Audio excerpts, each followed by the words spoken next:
Hello, good evening. I'm glad that you could join me. My name is Lee Rogers.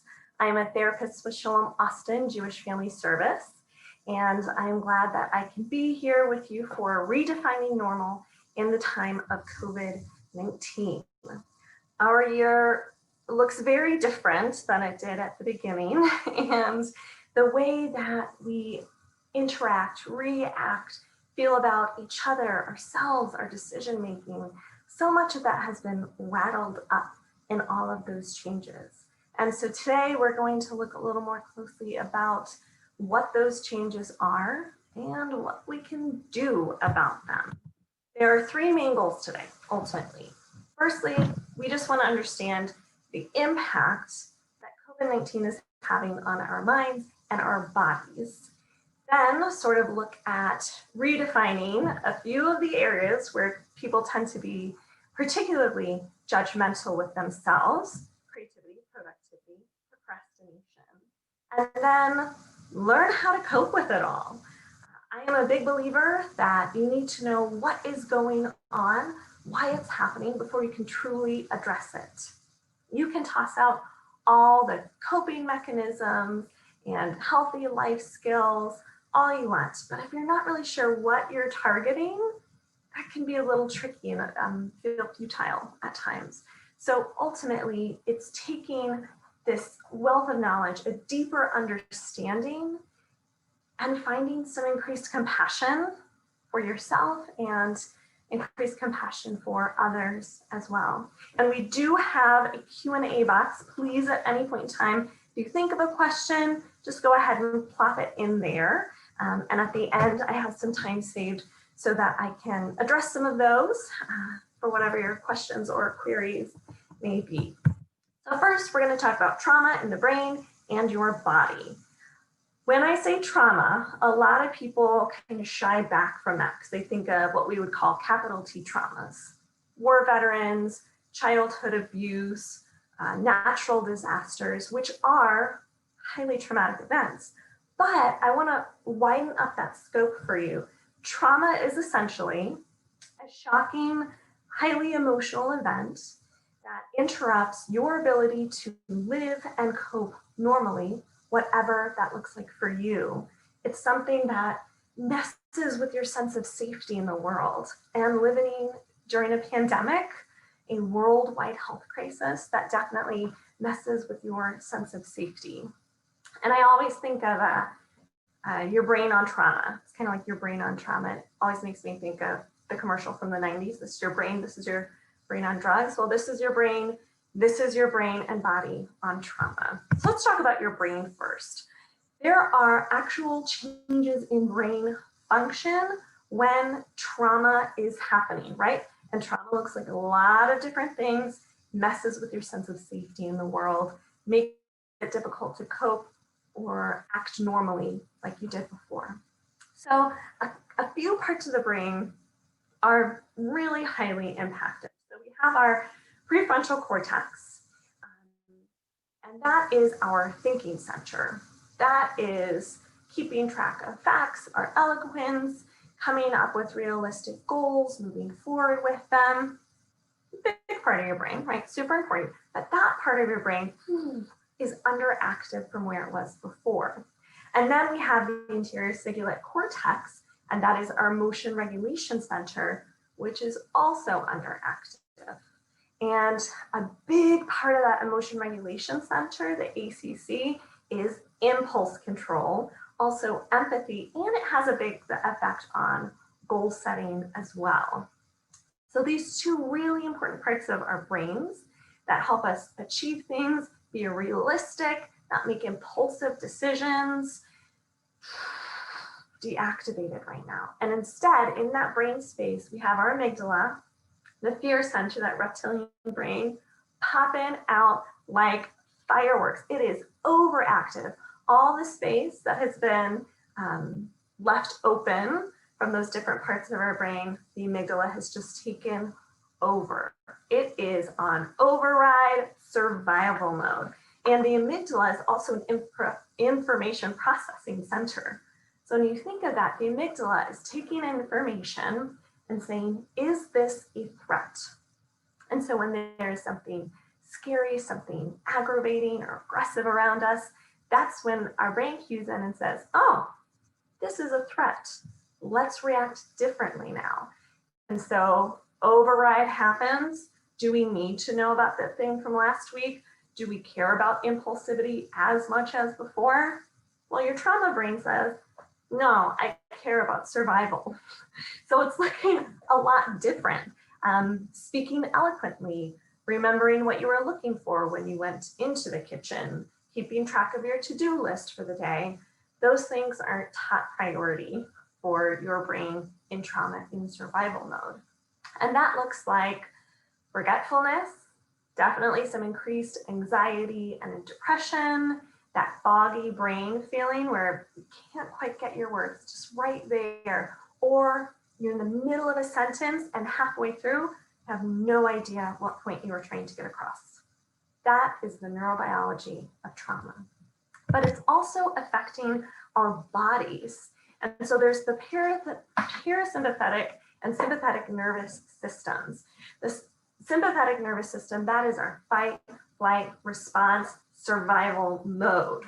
So then we have our parasympathetic nervous system, and that's when the freeze response comes in. That inhibits the body from overworking itself and helps restore the body to something calm, to a composed state. But when your amygdala is firing off and it recognizes information, this is a threat, this is a threat, this is a threat, worldwide health crisis, it all feels like a threat. When that's happening, it's hard for that parasympathetic nervous system to really kick in and take over for a second to bring us to a sense of calm. And when we think of a fight, flight, freeze response, I like to think of it, I always think of it with a lion. So you got your fight or flight response with your sympathetic nervous system.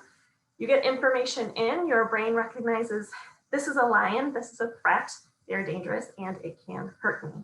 So what are my options? And with fight, flight, freeze responses, it's just like an automatic response that happens. You don't necessarily think through and say, what would be the best thing to do in this situation right now? It's pretty automatic sometimes. And so then it goes, oh, I have a spear here, fight response. I have a spear here. I'm going to kill the lion, take it back to the village, honor its life that it provided, and have sustenance for my family and friends, right?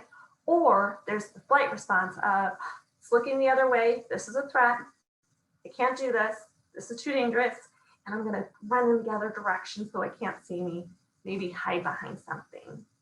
And then we have the freeze response. And there is a hierarchy to the fight, flight, freeze response. A lot of people don't even talk about a freeze response. Fight response is very validated in society. Oh, you were aggressive, you fought, you went to it, awesome job. Flight response typically goes with some sort of cowardice. And then the freeze response, there's a lot of shame put on that freeze response. You didn't try hard enough. You didn't do a good job. Why didn't you do anything? Right? So there is sort of a hierarchy, but I want to really toss out there that your brain is going to respond how it's going to. And you might be able to look back in other frightening or traumatic events and notice that, oh, you tend to go to a fight, a flight, or a freeze response. But this is different. All of us are different, and we respond differently over time as we grow and as there are different threats that happen. So I do want to recognize that there is a hierarchy to it all, and there's no wrong way to respond. Sometimes doing nothing is the safest response. Sometimes just like laying low and hiding from the lion and hoping that you are downwind, maybe that is the thing to do. Or if you, like myself, very much enjoy the Jurassic Park franchise, if you know, as all of them have taught you, if you stand still, the T-Rex cannot see you. So you just stand still and you don't move a flashlight around. Just stay still and I can't see you, right? That's the freeze response. And this happens all throughout nature as well. And you can see it, animals that fight, animals that flight, and there are some animals that go to the play dead response, and that is what keeps them safe and what keeps them alive. So it's not that one is better or worse, they're just different and they help us in different ways. On top of all this, then we also have cortisol, which is a stress hormone that just starts going through our body. So when we get that recognition into our brain, survival mode, this is a threat, cortisol starts going through. And I will say cortisol, a regular amount of it in our bodies is helpful. It helps regulates our use of carbohydrates, our blood pressure, our energy levels. It can be really helpful. But when that amount of it increases and over longer periods of time, that's when it's not so helpful. Too much for too long can cause negative effects. What might it feel like? Increased fatigue, sleep issues, weakened immune system, last thing that we want right now, weight changes, decreased bone density, yikes, feelings of isolation. I will also mention there's also issues with muscle tissue loss, and your heart is a muscle, so that's something to remember. And then with those feelings of isolation, those come with loneliness, sometimes increased depression or anxiety. And so that pops right back up into our brain and our feelings and the emotional regulation system. Our minds and our bodies are very connected. Our experiences live in our bodies. Our responses or interpretation of things around us live in our bodies as well. So there's a big connection there. So there are very real reasons when something is traumatic, messes with your sense of safety, that it changes the way your body and your brain function compared to how it might normally. On top of that, we also have, like I mentioned, loneliness and isolation. We also have the emotional change of that and the emotional losses. We've got grief and loss, and that is a universal experience. I love this quote. No one ever told me that grief felt so like fear. There's one type of grief in particular that really resonates with that. But with change, inevitably comes loss, for good or for bad. And there are sometimes where it's a really exciting change. You're going to a job, you're moving to a new place, it's a new relationship. It might be something exciting, something that you're happy about, but when you move, you don't have your same neighbors and you have to get used to a new space. You know, you're used to going the same walk around a neighborhood with your dog. Now you got to figure out a different walk with a new job. It's exciting. You're meeting new people, trying new things, but you don't have the familiarity that you did before, the sort of security and routine of it. You don't have the coworkers that you did before. So even exciting changes are part of loss. And I want to really emphasize that loss looks like a lot of different things. When you talk about grief and loss, typically people initially think of death, think of illness. And while that is very much a real loss and something to grieve in our lives, and something that is very much in the forefront of people's minds right now, there are a lot of other losses that I want to open this idea up to as well, right? I want to expand that idea of loss for you right now. Loss could be a loss of job or job security, financial security, could be loss of privacy, loss of routine, loss of not going in person to see your doctor, not being able to just run into the grocery store on the way home from work. It looks like the loss of just normalcy, having a schedule that you can stick to, even your commute. I hear from people, I miss my commute. I don't get my commute like I did before. I have to hide in the bedroom listening to a podcast away from my kids or something. So there's that loss, and we notice the loss of others around us. And that's really hard. Loss looks like a lot of different things, even changes in family roles and responsibilities within a household, perhaps. There's also that. Then something that can be really disjointing is the fact that there are many losses that we're experiencing all at once. And we may be in different processes of the grief process, different stages with all of those things. So there's denial, anger, bargaining, sadness, and acceptance.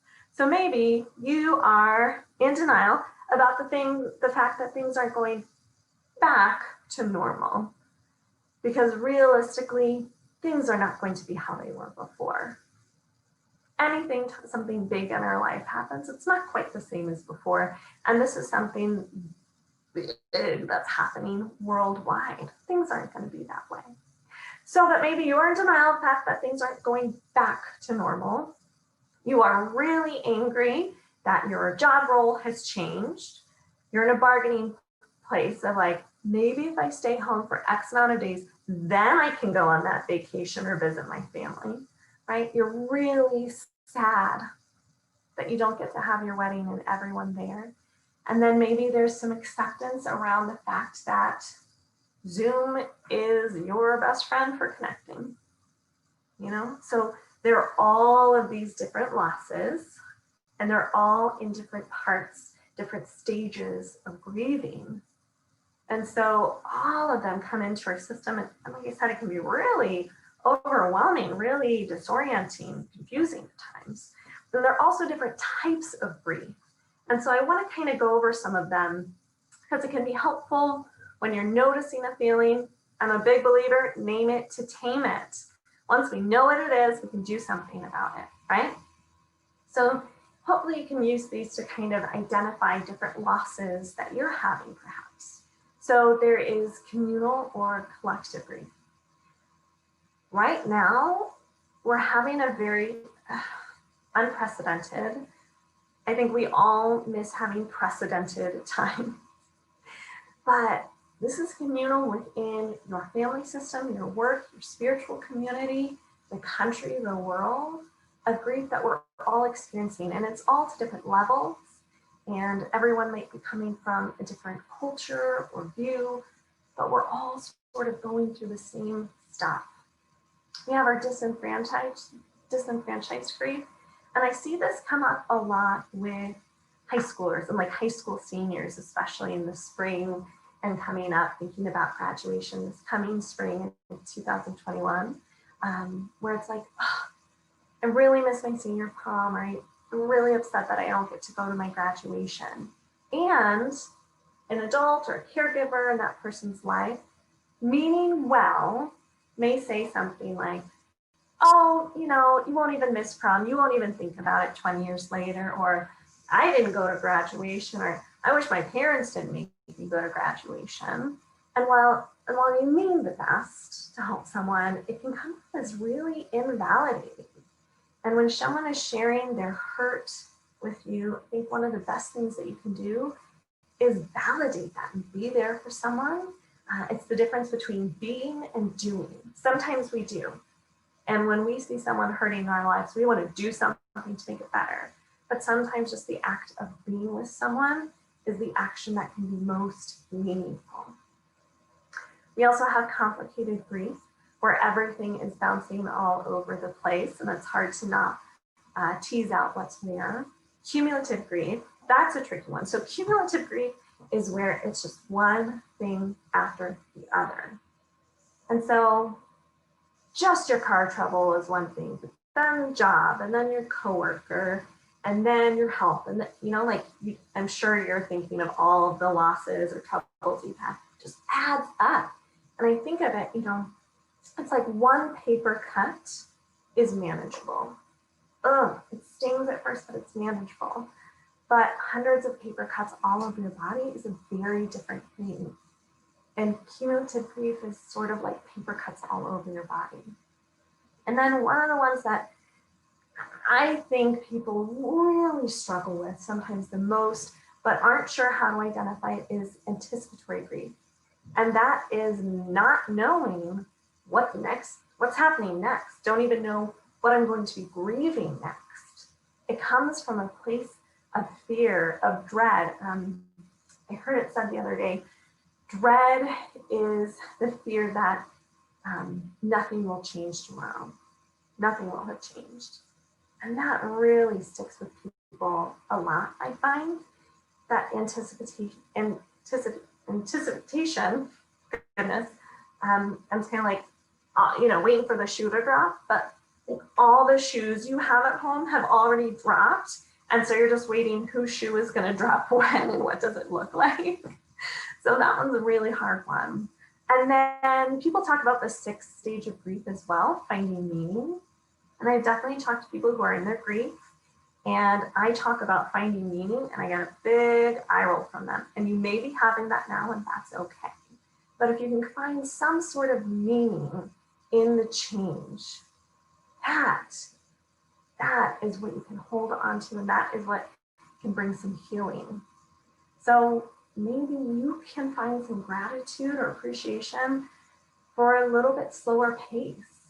Or maybe over the holidays, you wouldn't normally be able to connect with very much extended family, but because everyone's doing it on Zoom, now you can see a lot of people and connect with people that you didn't before. Maybe you got to know your neighbors and waved across the street at them. Maybe you deepened your spiritual practice. And even if you can find one thing each day that you are grateful for, gratitude is scientifically proven to make us feel better about our lives. Not necessarily great. Great doesn't always happen, and that's okay. But if you can find just one thing to be grateful of, even just that you really like the socks you're wearing that day, I will take it. Just hold on to any little bit that you can. And then I always think of grief as something that you can't ignore. Like it's still going to be there, even if you ignore it. And I like to think of grief as like a 4-year-old child. It is going to keep, if it wants your attention, it's going to, the kiddo's going to keep poking your side or pulling on your sleeve until you address it, right? So just like a child, when it is poking at you emotionally and tugging at your heart and your emotions, that's the time when you have to turn towards. Sitting in your grief and hurt all day long isn't necessarily the healthiest thing, but when you notice it, taking a moment to name it to tame it, and just notice, I feel so sad right now. I'm so sad about this thing. Name it, let yourself feel it, take a deep breath, and continue with your day. But if you just ignore it, it's not going anywhere. It will still bug you. All right, so now we've talked a little bit about why things are happening in our brains and our bodies, the biological places of it and the emotional places of it. So let's talk about redefining some of the things in our lives, but now with the greater context of understanding how our brains, our bodies, our emotions are reacting to a traumatic experience. Because a traumatic experience is something that messes with our sense of safety and our ability to cope and live normally, right? There are 3 main areas so that I see people judging themselves about. So creativity. Creativity is problem solving. It's just problem solving. And a lot of people are worried, it's easy to look on social media and see that, all these people have perfected their sourdough. They know 3 languages. They play the guitar. They're roller skating and doing roller skating dances with people. And what am I doing? I'm just sitting at home, staring at my computer, crying. You are not the only one. A lot of people are looking on their computers and on their phones and thinking, I'm not doing that. But the parts of your brain that take all this information together to create something new, well, that part of your brain isn't as active right now. It's been dampened down. It's a little quieter than it was before. So when you think of, okay, this new hobby or skill, sometimes you have to ask yourself, okay, is it a hobby or skill that I need for survival? Does my brain actually have space to learn it, do it? Because sometimes it really doesn't. And so it's important to think of what can creativity be now? Because yes, creativity is playing music. It is making a painting, goodness, making a painting. But when you think about that, music, it's a bunch of notes on a page.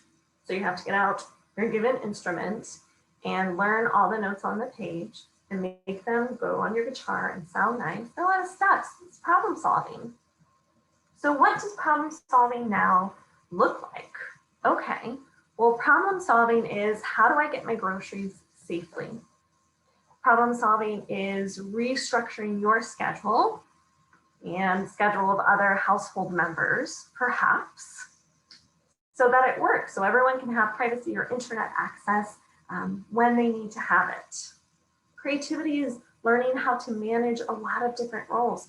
Maybe before you were a parent and now you're a parent, as well as an assistant teacher for your child who is learning at home, right?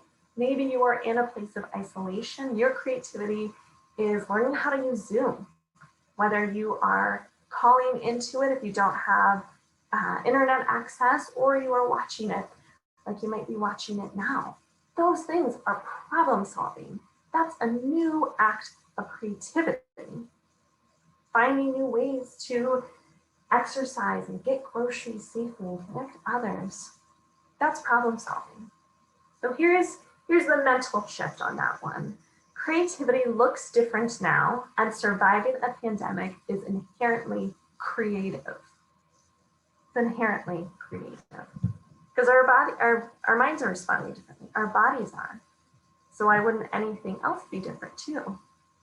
Surviving is inherently a creative experience. Let's talk about productivity. Woo, that one's a tricky one because it seems like all of our responsibilities keep on piling up. We have the same amount of maybe tasks or work to do each day, but the ability to do those things doesn't necessarily match up. And then again, this is just how our brains are working.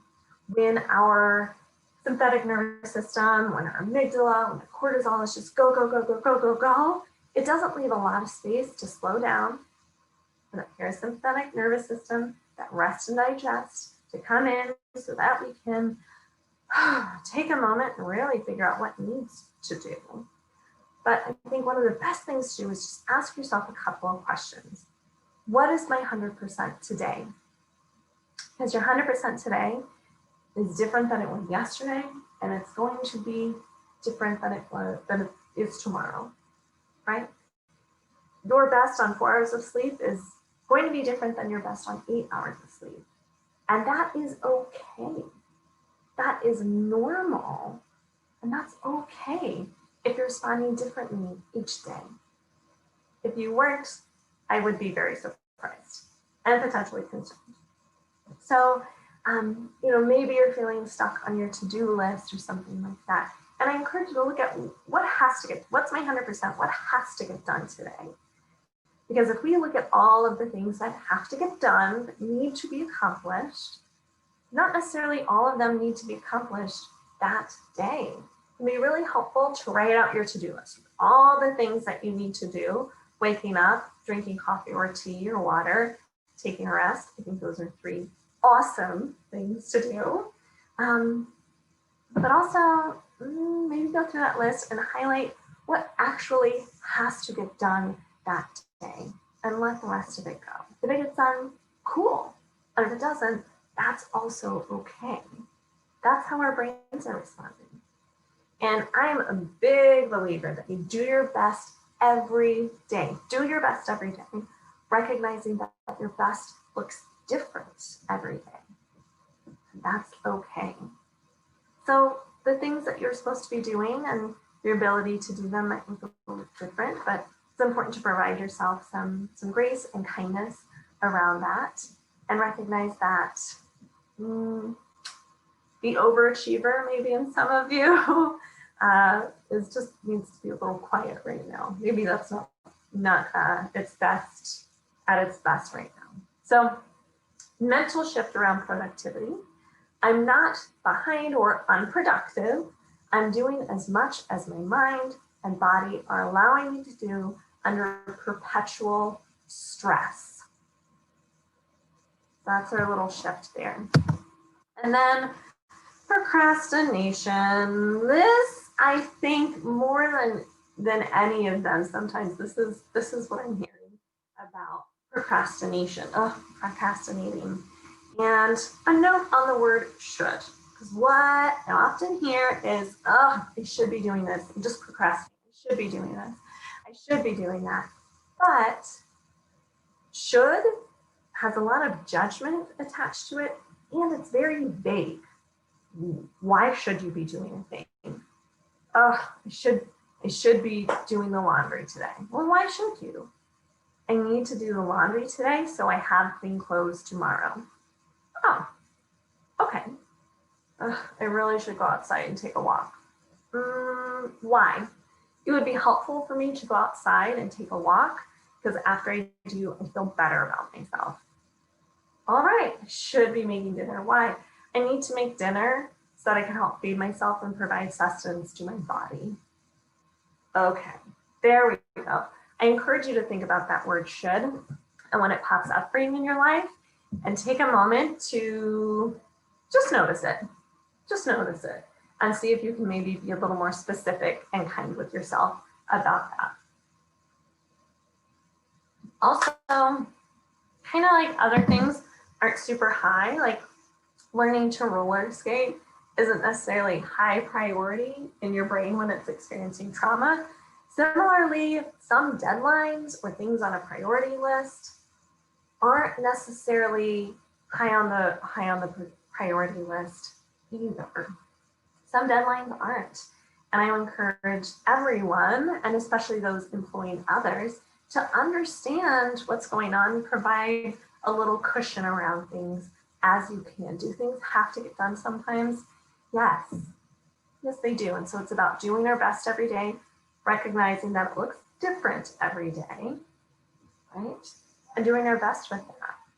Recognize what it is at least. And if it is that deadline that really has to happen, those other things on your to-do list, what are some things that you can let go of so that your brain is not just spinning when it's already been taken off and the amygdala and the cortisol just flying and moving all through your body, right? And so I like to bring it back to the line, back to the fight, flight, freeze.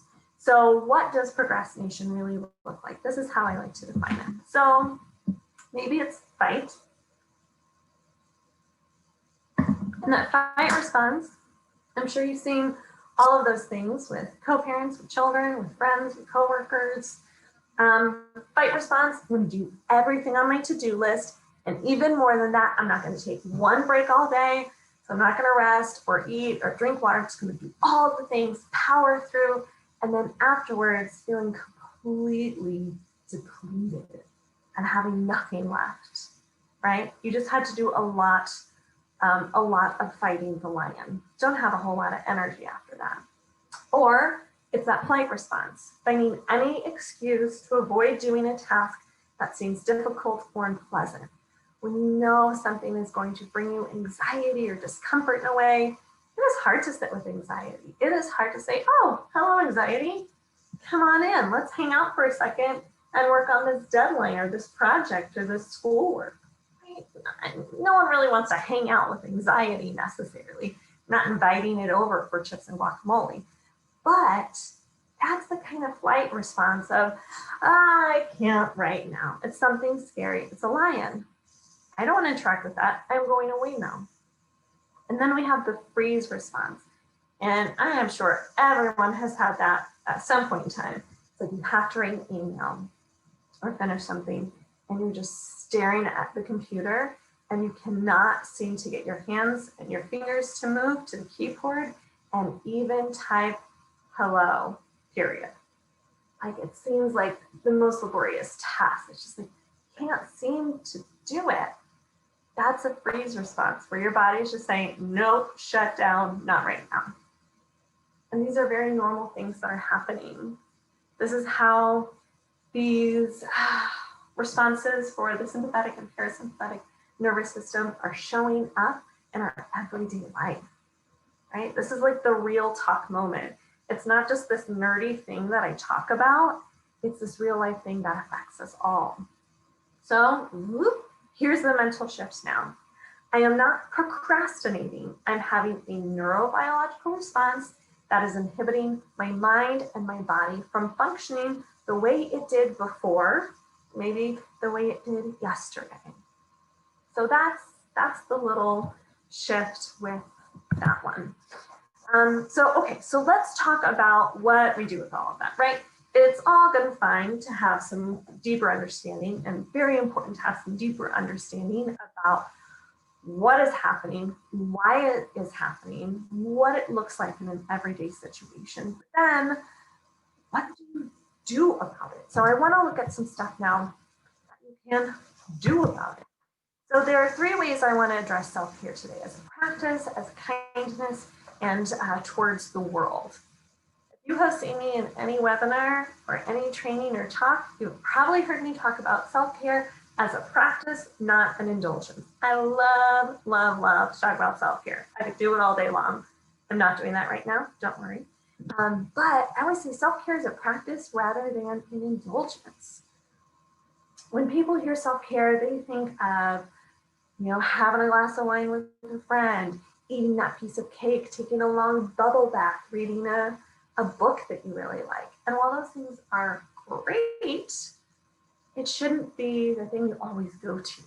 Self-care is about creating a life that sustains you so that you don't always have to run away and do these other things. When you think of the lion, self-care, the things that you do to keep you safe so that you're not always interacting with the lion, And with it, it's this holistic response to your body, your mind, your heart. So with your body, it looks like showering and putting on clean clothes each day. I will also say for some of these things, if because of your depression or your anxiety or the fatigue, exhaustion that you have, the idea of getting up and taking a shower is hard, but a bubble bath, like a really cool bath bomb, is doable. Do that thing. Then do that thing by all means. So, but having a clean body, having a good sleep hygiene, going to bed and waking up at the same time each day, super, super important. I always say eating healthy-ish food is important to get nutrients into our bodies, but also popcorn and chips are delicious. So there's also that, and cake, right? They're delicious things. So all of those are important, and finding ways to move your body in healthy, joyful ways. I don't necessarily like to say exercise because, again, it's one of those things people think of like boot camp workouts, 20-mile trail runs and things like that. But depending on what your body allows you to do, your workout, what we'll call it, maybe looks like some stretches. Maybe it looks like laying on the floor and rocking back and forth. Maybe it looks like being able to move your head in some circles or move your fingers or your wrists. That is finding movement, healthy movement in your body. That's working out. That's what I call it. Things to do with your mind. Engage with some sort of hobby that you have, a book that is interesting, just something to, even singing a song, just something to engage your mind in some way, writing to someone, and then finding ways to engage your heart. So this might be a part of a spiritual practice. It might be your connection to others and doing something kind with others. It could even be singing a song about birds because you saw a bird and you want to sing a song. Something that brings joy into your heart. That's what self-care as a practice is about. But then we have self-care, self-kindness. And today, I really want to hit home that piece about compassion and kindness to yourself, having a greater understanding, and with that, being able to hold some more compassion inside of yourself. So I say, treat yourself like a child. I used to work in residential treatment with children, and I discovered very quickly that boundary, structure, and love really help a child. Those are like the three big things they need. And so what that might look like for you with boundaries, especially if you're working from home or your hours have changed, at the end of the day, putting your computer away, shutting a door if you are able to, or turning off the notifications on your phone for emails that might be coming in from coworkers or something like that, right? That could be a part of it. Even, setting up something with your co-parent. That co-parent is going to take some care of something for a while, so you can take a shower and clean your body and take a moment to do that, right? Setting up some sort of boundaries in your life. Holding to your work hours, going to sleep and getting up at the same time each day. Just some boundaries you can hold. And then structure, routine. Right now, there's a lot of blurs day going on. It's hard to keep track of what day it is because it can feel kind of monotonous. But finding things to look forward to, having set things each week that maybe every Tuesday I have a virtual lunch with one of my friends.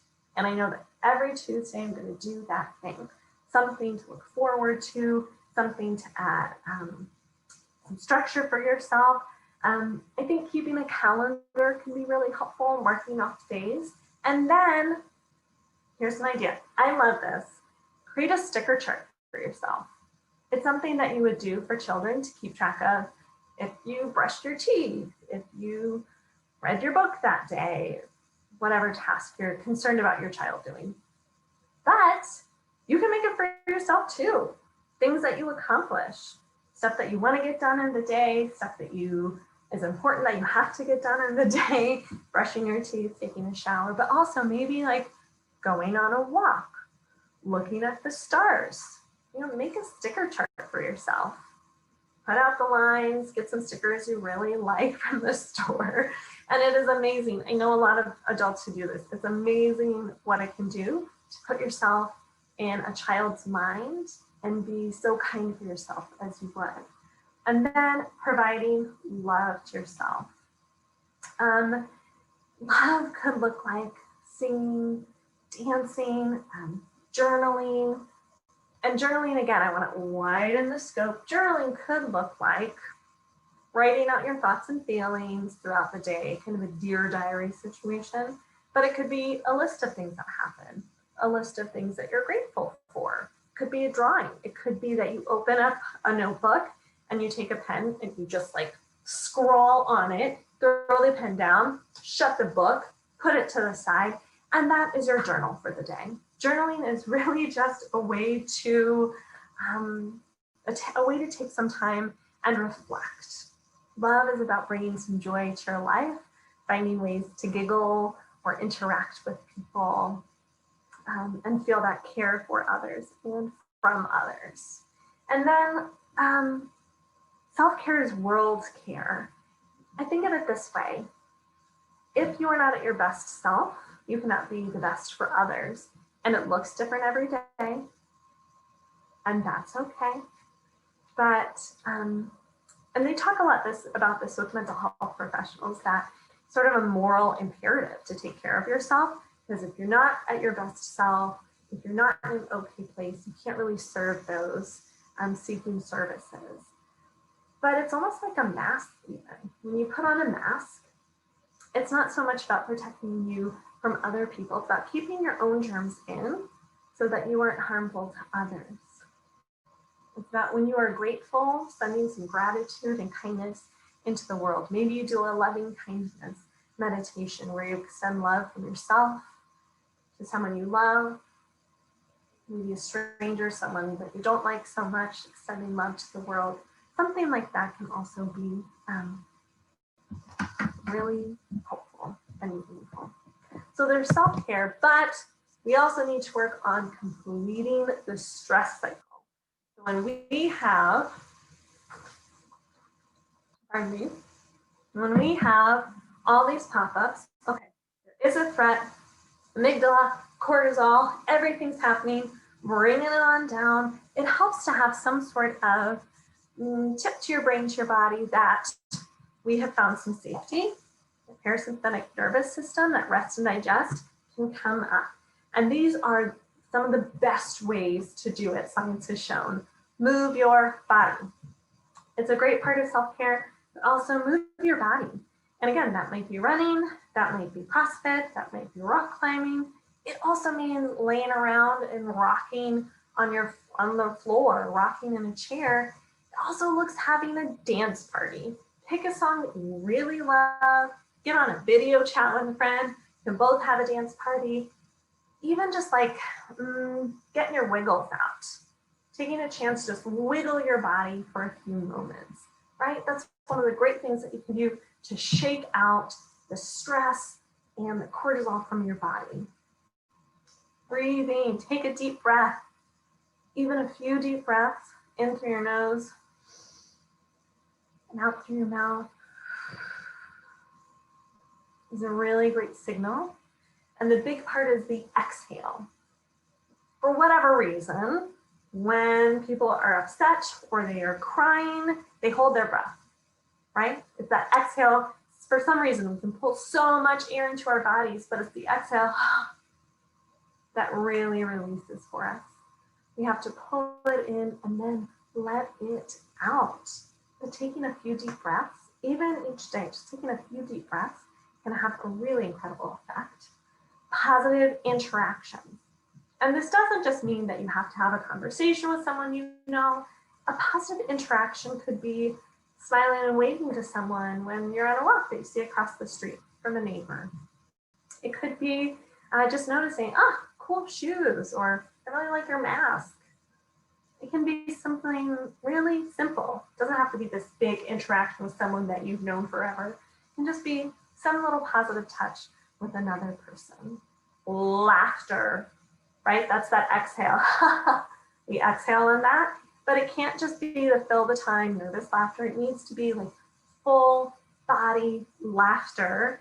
And you may have a memory or a comedian you like to listen to or watch, and that's helpful for you.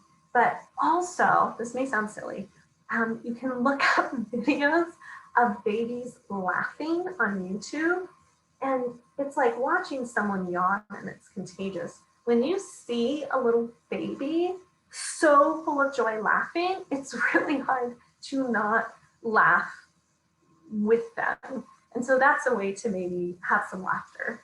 Hugs are really great. Suppression of the central nervous system has a calming effect.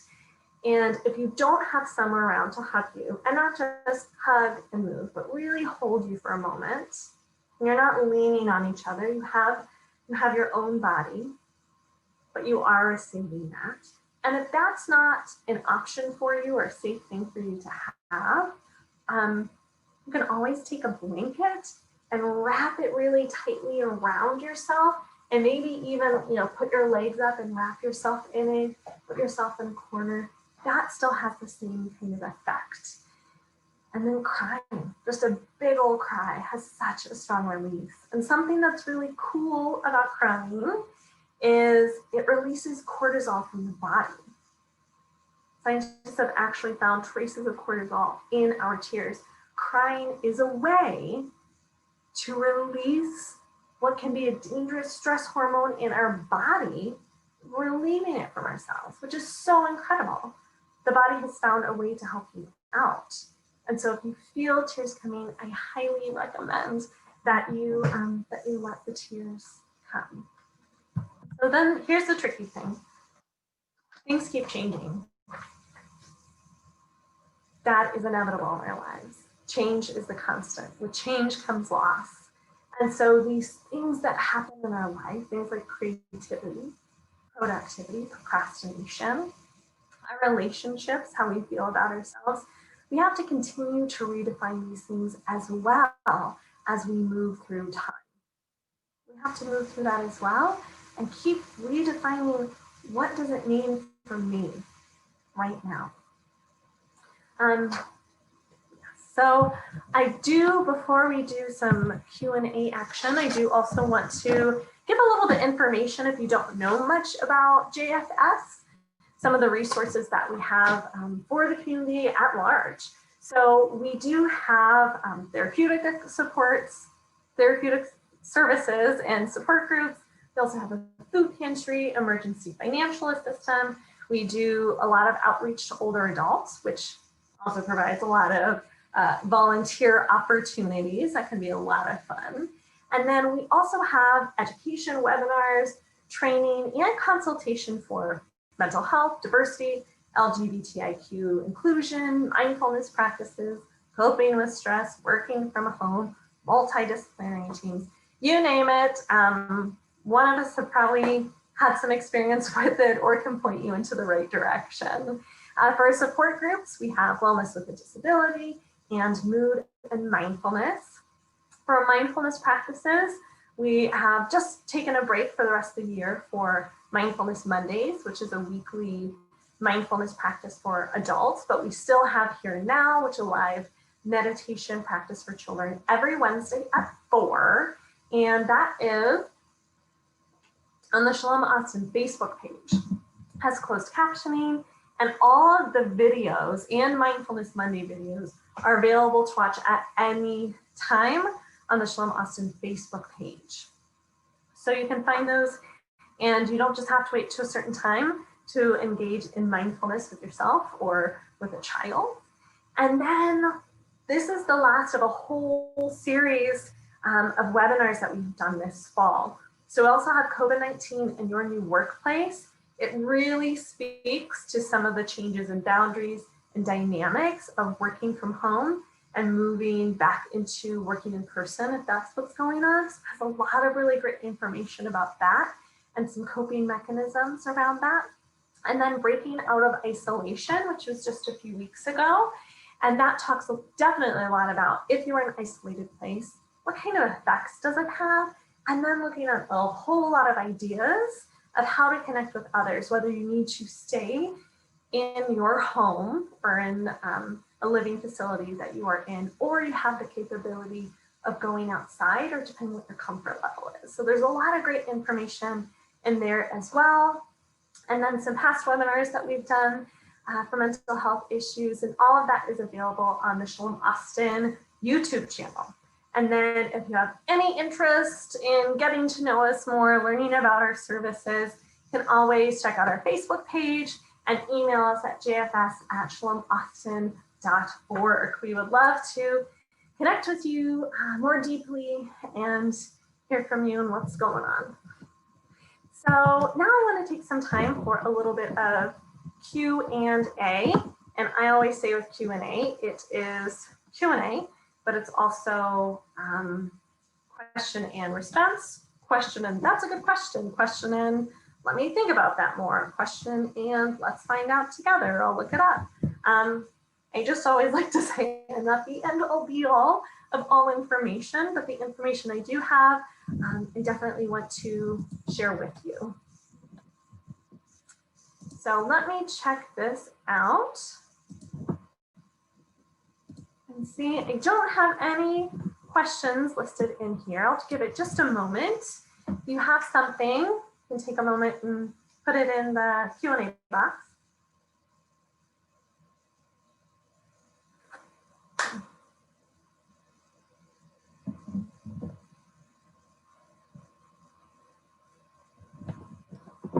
All right. Well, I am not seeing any more in there. So again, I want to thank you so much for joining me to talk about redefining normal in the time of COVID-19. Again, my name is Lee Rogers. I'm a therapist with Shalom Austin Jewish Family Service, and I hope that you have a wonderful evening. Thanks so much.